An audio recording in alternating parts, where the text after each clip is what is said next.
What's going on, guys? Welcome back to Off the Dribble, featuring myself, Ash, and my co-host Chetan. We're here for an in-person episode, and we're gonna do some rankings for you guys. We're still deep in the off season, and we're gonna go in order. So we'll do point guards and shooting guards today, and we'll see how we do with the other positions. But these two lists seemed a bit more dry than maybe other positions do, and like with how ambiguous positions are these days, it's kind of hard to sort of put people in different positions and stuff. Yeah. So we'll see who we have where. It might just be different lists altogether. But we'll start off with point guards. We'll just go 10, 10, 9, 9 and we'll go upwards. Yeah. Do you want to start? Yeah, I have Harden at 10. Harden. Okay, Harden did not make my list. I was deciding between Harden and like a couple like other players, but I mean, for me, like 10 doesn't really matter. You're being called like the 10th best point guard in the NBA. Yeah. It's like whatever. Not really gonna spend too much time on him, but like he does what he needs to do for the Cavs. Yeah. He sets D-Mitch up. I mean, his stats are like they're pretty decent during the regular season. He has his on and off games during the playoffs, obviously. So I think 10's a cool spot for him.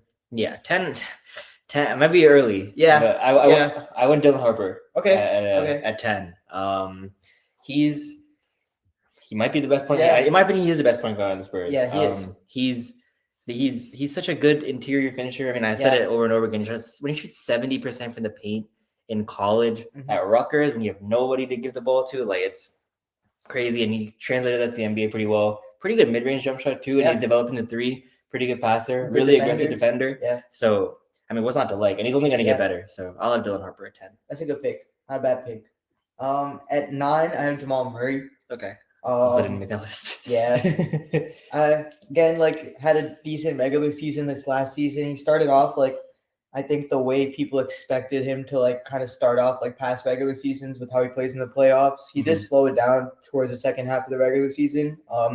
Didn't have a great playoffs too, but I mean the Nuggets wouldn't be like a top 4 seed consistently if he wasn't on the team. Yeah, so he's great.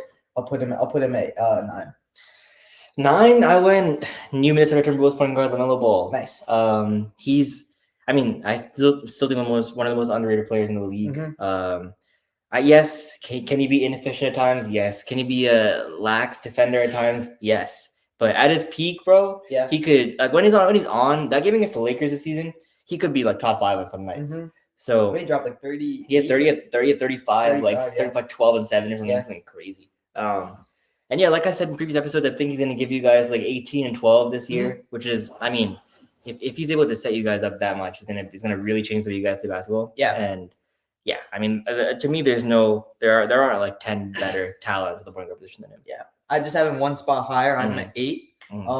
Same reasons. I also think like this season we're gonna see a different kind of way that he plays. I think he'll tap into more of like a defense. We're not gonna obviously see like an all NBA or like all perennial like perimeter defender or anything, but I think you'll definitely see a better, more engaged, if anything, a more engaged defender. So I think 8's a good spot to put him. Yeah, and at 8 I went Kyrie. Okay. I think he's still in the top 10. I did struggle with team players like him and Jamal and like LaMelo. Obviously looked in the order, but like at his best again, like there are very few people in the league who can handle the ball like him, who can space the floor like him, play off ball like him. He's such a versatile player. And I guess the criteria I thought in my head while I was making this list is like, who would I rather have on my team, I guess? And I still rather have Kyrie than a lot of point guards in the league for sure. I didn't have him on my list. I should have put him. I probably put him like 9 or 10 to maybe replace Harden or whatever. Yeah. At 7, I have Tyrese Maxey. Yeah. Halliburton. No, Tyrese Halliburton. Okay. At 7, not Maxey. Maxey I have a little bit higher. Okay. Kind of like the same thing. Like you're going based off like Kyrie. We didn't see either of them play last season. Yeah. But we know what they both did the season before that when they were healthy, especially Tyrese Halliburton. Like even though his shot doesn't fall sometimes, like he's still one of the best passers in the league. Like he does have a really good second option, but a lot of those role players on that team I don't think would be as good as they are if he's not playing. And we saw that this season too. Like he wasn't on the court. That team was really, really bad, obviously. So I think this season he'll show again why he should be maybe potentially a top 5 point guard in the league in the future. Yeah, same player. I also have Tyrese Halliburton at 7.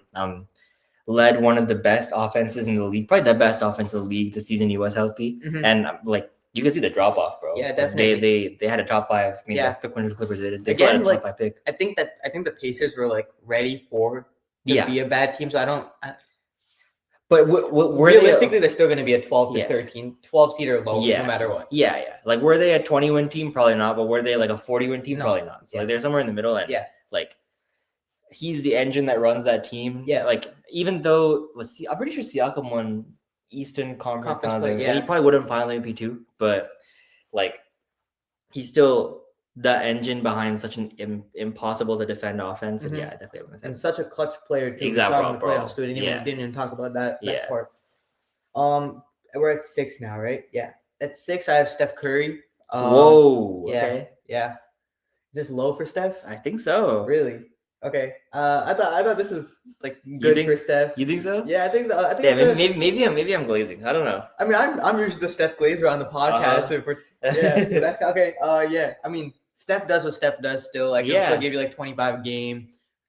Probably still like a top 2. But he still is the best 3-point shooter in the league, even though he doesn't make the most in the NBA. Like the coverages he gets, like the way he's defended, it's all that. So again, same kind of like conversation. If he's not on the Warriors, I don't think the Warriors are an NBA basketball franchise at this point. Oh my god! With that kind of roster that they have, so we got to give him some respect. Yeah. Here I have Tyrese Maxey. Okay. I assume you're definitely also the Maxey guy. Yeah, I have just one spot. Yeah. But I mean, this is like he's slowly becoming one of the I think he's gonna enter top 5 conversations this year. Like, where you have Steph right now is probably where I anticipate having him in a season from now. Okay. And but still, bro, this season his numbers are kind of 28.5 points a game, 6 assists, 4 rebounds. He's balling, bro. Yeah. And it's only going to get better with the amount of space he's going to get, because he was getting crazy coverages last year. Now you have Jaylen Brown there. You have LeBron there. You have Embiid. Can't really Embiid looks skinny now. Yeah. So his knee does look a little cooked. The knee's been cooked. Yeah. But like, at least he's lost some weight. Yeah. And VJ is going to benefit off that too. Yeah. So, agreed. Yeah. I mean, this is going to be a really, really cool season for the Sixers, and I think he's going to be the helm of it. Yeah. That's a good take. I have him at 5 for all those reasons. I think last season, if we're being honest, like, he did have a better season than Steph, like numbers wise, and even if you kind of like watch them play, to be honest. But I agree, like, you got to give Steph his respect with the way he does things. But I think Max is going to take an even bigger step, kind of like you said, for the reasons you said. So I think 5 is a perfect spot for him. 5, I have Cade, and I think I should have Cade higher looking back on it, but he was the reason the Pistons won 60 games. It was him and him alone. You saw in the playoffs, there was no one else on the team that could do anything. Yeah. In the playoffs, I'm not gonna say he was great. I don't think he was really as good as he could have been. Yeah. But I mean, still a triple-double threat at any night. One of the best passers in the league. Honestly, a pretty adequate defender too. Yeah. And bro, whatever contract Jalen Duren signs this offseason is gonna be, like, Cade Cunningham gave him that money, bro. If Duren better give him like 10% of that, bro. Even more if we're being realistic. Yeah, genuinely insane. But yeah, I mean, we were talking about, we have an MVP video or like an awards video we're going to put out. We should probably be out with it. Yeah. But, we mentioned a few people. Everyone knows who I have as MVP. But Cade could be in that conversation too, bro. They're going to be I mean, we don't really have him as a high seed, but who knows? I mean, if they are a high seed again, like, nobody really expected it. I could see that happening. Yeah, and like who would be more valuable, realistically, right? Cade, yeah. 100%. It's a good pick. I have him at 4. Yeah. All the same reasons. Like, the Pistons won 60 games last year. They went. They go 60-22. Yeah. Yeah. So, like, they're not doing that without Cade. If he's not on the team, they're a lottery team. So I have him at 4. Yeah. And 4 is where I have Steph. Okay. This is about as hard as I could get him. I think the top 3 is pretty unanimous at this point. Yeah. I mean, you would think, bro. I don't know if you know everyone probably, people don't know the Nerd Sesh are, like the people who do the podcast. They had Steph in the top 2. Top 3 still. So I mean, I don't know. I mean, to me, I think how much he's regressed as, like, in terms of his ability to stay healthy is a bit concerning to me. It kind of feels like early career stuff again. We'll see if he can put it back together. But I mean, when he's on, he's still like, when he gets hot, I don't know if there are many players in the league still better than him. I agree. He can still put a franchise on his back. I mean, you have the Warriors making the play, and just based on him and him alone, still, in my opinion, one of the most unguardable players in the league. And yeah, definitely going to be in my top 5. Yeah. At 3, I have Luka. Really? He's past him? Yeah. He's past Steph. I mean, no. I'm saying your number 2 guy passed Luka. Yeah, like he passed Luka. I mean, I think you got to take winning into consideration when we're doing that. But Luka is obviously a triple-double threat whenever he plays. Only thing holding him back, in my opinion, from like being 1 or 2 potentially is honestly being engaged defensively and staying healthy. Like that's another thing. He really also like hasn't been healthy in the playoffs the last couple of years or the end of the season. So if he can just do that, the defensive part, I don't really know. Like I'm not sure if that will ever happen, but just a healthy part would do a lot more for. I mean, it's all the guys competing with playing much defense out of it. That is true. Yeah. That is very true. But yeah, I have him at 3. Like something that's gonna average a triple-double for the like any given night, like a 30-point per game score, 35 points per game potentially. I think you got to give him his respects. We should probably spend some time on this, right? Because our top 3, I think everyone knows where our top 3 is, and they're all on the same draft class, which is pretty cool. That's crazy. But my 3 is Brunson, and this is obviously the debate going on right now, right? Like Brunson just won the NBA championship, had a historic playoff run. Knicks go 16-3 in the playoffs. It's an insane feat. However, Luka is one of the greatest regular season players of all time. Really, I mean, like he is. I think this was his 6th first team All NBA. He's constantly triple-double threat. I mean, he was. But what's the point of a regular season if you're not gonna? That is true, but I think. One thing, and again, everyone who knows me knows how much I don't like Luka. But the thing is like he has been disrespected by team. Is his team building around him? I think Nico Harrison got it right once. He's only had one good team. Yeah, at 2024, that team was perfectly built. They went on a crazy run. Fair enough. The Lakers the next season, he's blindsided realistically. And this past season, I mean, they were good. Yeah. But you could just tell they weren't going to match up with the best teams in the West. Whereas Brunson, let's be fair, the Eastern Conference playoff run is a bit cupcake, and he runs into a team that had played like a 6-game series against you guys, 6 games against and then 7 against, and then 7 against you guys, so 7 against us. So like, and that team was a bit banged up. Whatever. I mean, fair enough. He won the championship, but it's a really interesting question, right? Like, how much do we value like that 19-game insane heater that Brunson went on? Because if you go back to February, the Knicks. I mean, they were kind of dead in the water, and after All-Star break, they really turned it on. I mean, they were dead in the water during the playoffs, too, if we're being honest. They were down 2-0 against the Hawks. No, it was 1-1, then 2-2. 1-1, and then it was 2-2. Yeah. So, like, and those 2 games that they lost the Hawks were, like, terrible losses to the Hawks, too. Yeah. Brunson really, honestly, if we're being honest, he didn't have an amazing playoff run. Like, the numbers. He had one of the greatest playoff closeouts ever. Like, he dropped... But 45 in a game 5, like fair enough. Those first 3 games in the finals, he was really bad. Yeah. And I mean, I don't want to poke holes, right? Like he's a champion finals MVP, like he's the king of New York. But it's when you're comparing with Luka, you have to pick holes, right? And like people destroyed Luka for that finals running against the Celtics when he averaged 30 points a game. I mean, he was very, very good, especially against you guys in that finals. He was exceptional. Killed us. Yeah. So it is tough. I do want to see what would happen if Luka played on like a better team, a team that is built around him more. But I definitely get where you're coming from. I mean, you just won finals MVP. Yeah, he just won finals MVP. He just won the finals. So, I mean, it's definitely interchangeable 100%. I mean, some would argue that like your number 2 should be number 1. Yeah, definitely. I mean, I think majority of New York would argue that. Yeah, that's 100%. A big population. 100%. But I think number 2 I have Brunson. Number 2 you have Luka. Obviously. Exactly. Yeah. And then number 1 we both have Shea. Yeah. No, number 1 is the best player. Yeah. If you wanna talk about that a little bit more. Yeah. I mean, to me, this isn't close. Yeah. I mean, he's 2-time MVP, back-to-back MVP. Yeah. So like, I mean, there's a bunch of stats you could bring up, right? Yeah. But I think one interesting thing is I actually in the studio today. We can talk about that where. When guarded by all NBA defenders, Shea shoots 14% above the average in terms of how the average player would play against an all NBA level defender. Shea shoots 14% better. Yeah, that's the difference between like 36% and 50%. Bro. Yeah, that's huge. It's crazy. It's a huge difference. And it just like how efficient he is in the mid range. Again, he's the first guard of all time to shoot 30 points per game on 55% shooting or better. Yeah. He's consistently got votes for all defensive second team. He's not slacking on that end.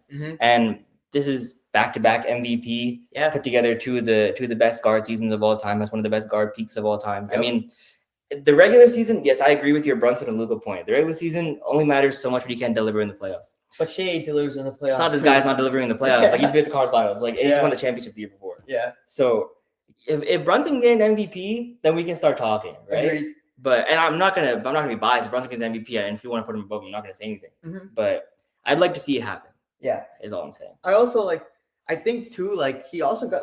I think he got a lot of hate for losing this past conference finals. They just won the championship the year before. Yeah, no one's gone back to back. Keep in mind, no one who won the championship the year before even made it to the conference. Even won the second round. Mm-hmm. This dude sweeps the second round. Yeah, then down his two of his three other best players, gets him to Game 7. Yeah, and I don't know. Honestly, if you won the finals too, I think people would still be hating regardless. So that just shows that you're that's how the it best works. Point guard, best player in the league. That's how it works. That's coming from a Timberwolves fan who, I mean, the guy to get through the Thunder to make it out of the West. So if somebody else is also saying good things about him, I think that shows something. I think the Timberwolves are gonna get some love on our next list. I'm not gonna lie. 100%. So let's just move on. So the two guards list honestly is a bit dry. Mm-hmm. This is honestly in the positionless era of basketball is becoming a bit of an extinct position. I'm not really gonna speak too much on my bottom 3 to 4 to be honest. I'll touch on them obviously, but they're not interesting players. It'll be interesting to see. I think we'll probably have different, honestly, 2 bottom 3 players. It'll be interesting to see who we bring up because we may consider them shooting guards, we may not. I mean, I'll start for this one. Because I'm deliberating. At 10, I got RJ Barrett. Okay. That's a good take. RJ is good. Mm-hmm. I don't have him on my list. At number 10, I have Norman Powell. Norman Powell. Yeah. Okay. Yeah. He just got his first All-Star nod last season. Yeah. If I'm not mistaken. You're probably right about that. Well deserved. I mean, RJ's good too.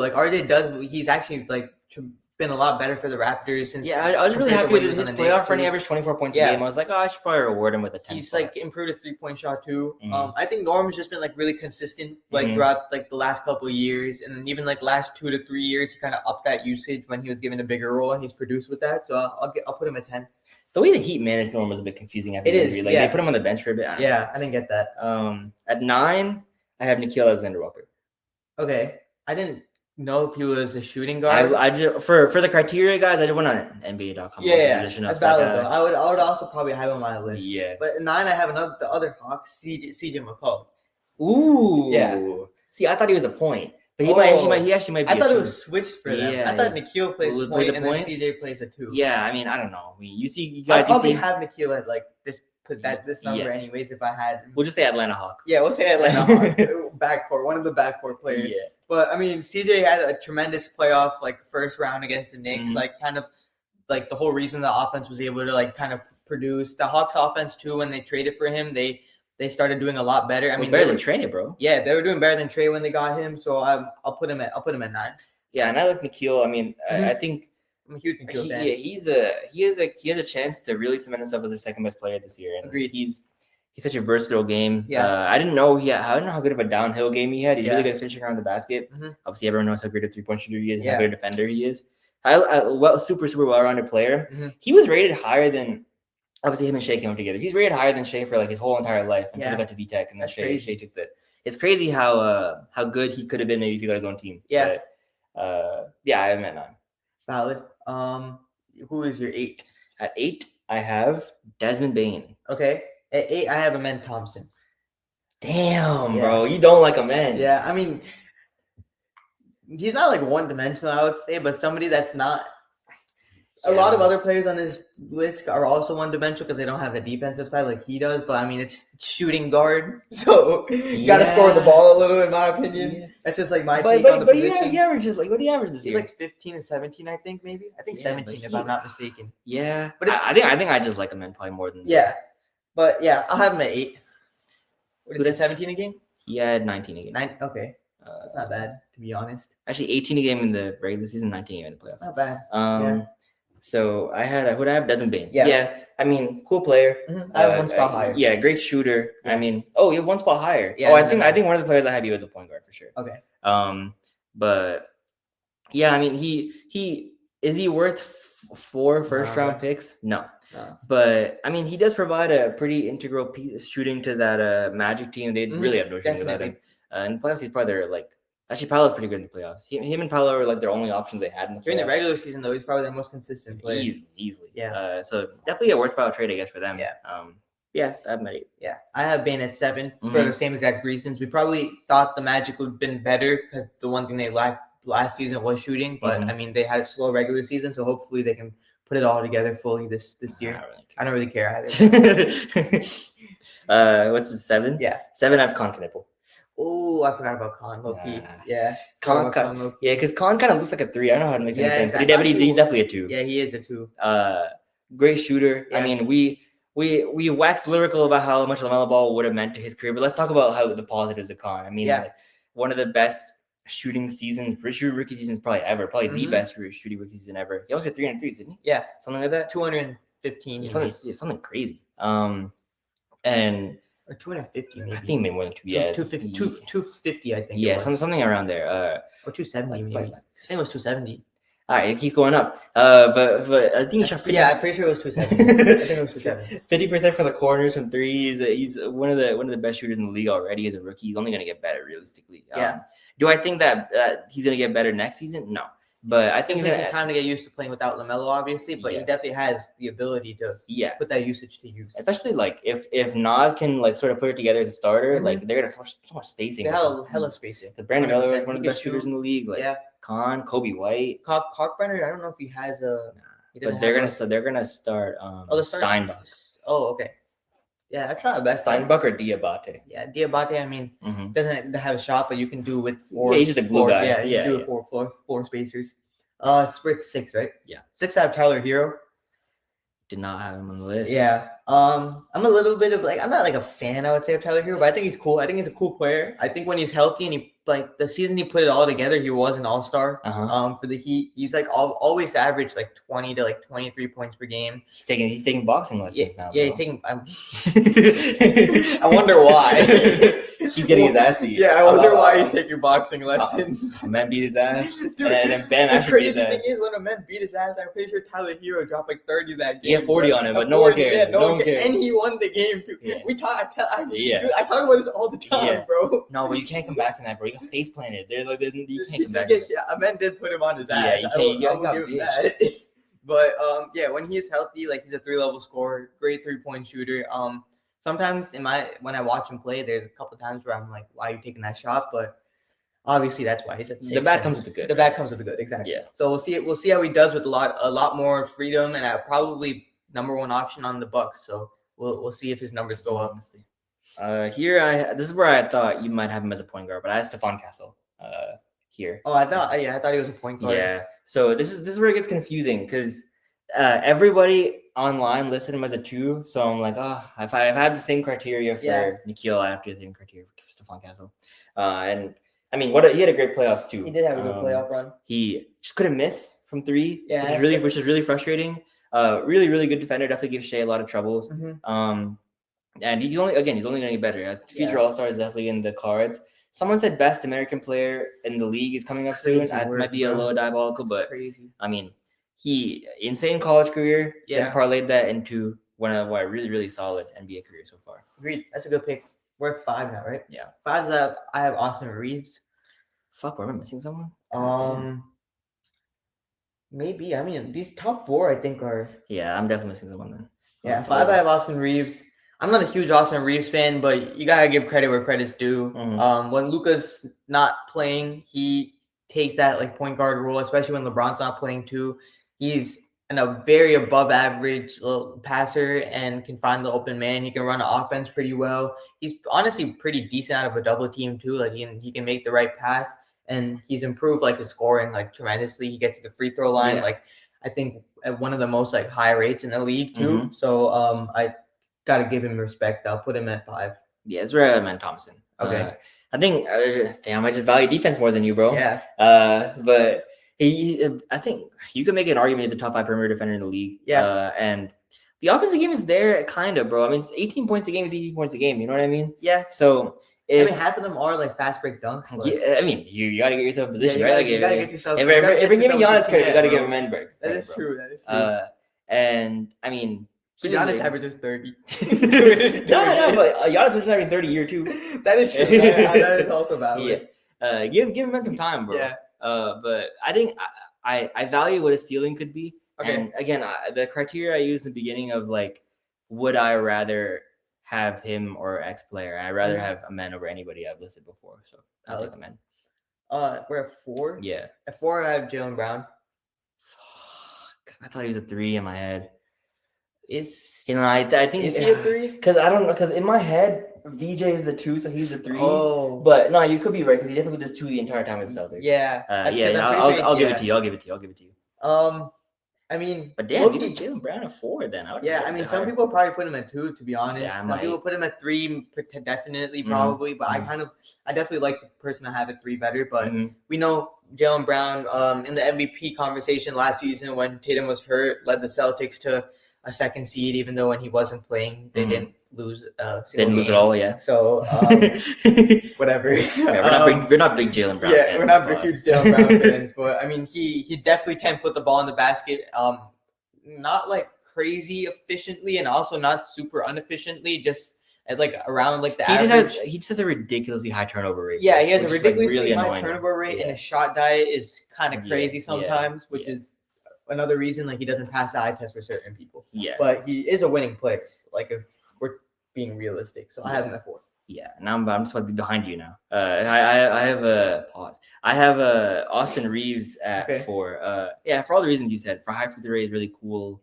I mean, the fact that he's able to get that respect from the rest of it's crazy. Pretty insane for not making an All-Star game. Probably because we should say that. But great 3-level scorer. I mean, Luka chose him over Giannis apparently. He said if Austin Reeves is in that trade, we're not making that trade. Yeah. So I mean, for a player both of us has the top 3 point guard in the league, is like to show that level of respect. Shit, bro, they got a top 3 point guard in the league and a top 5 shooting guard in the league. They better be nice, bro. They better be good. They better be nice. I mean, do they have any other tops?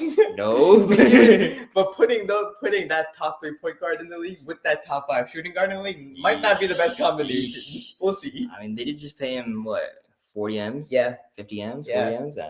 Fair enough. But I think he needs to get in the gym. He's a bit too light. Yeah. You got targeted a lot on the screen and roll against us, and it was almost free buckets every time. Brother cannot move his feet on defense. Yeah, and if he can get that part of his game sort of sorted out, because at the end of the day, I don't even think it's I think he can be a good defender.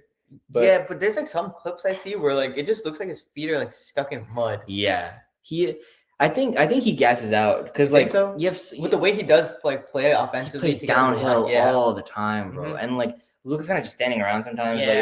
It's tough because when you're a backcourt mate with Luka, I guess he made it work with Kyrie though, but you need an insane defensive backing around you, and like Quentin Grimes, Mamukhalashvili, and Walker Kessler does not inspire me, bro. It's not inspiring me either. But so do I think the Lakers will be good this season? No. Yeah. But I think Austin Reeves is still a pretty good player. Yeah, agreed. We're at 3 now, right? Yeah. At 3, I have D-Book. Yeah, it's me now. I think. Like, I'll keep this short. Like, D-Book's kind of – I honestly low-key been a little underrated the last couple of years. People don't really talk about his game as much. He wasn't an all-star last year, was he? No. He wasn't an all-star last year.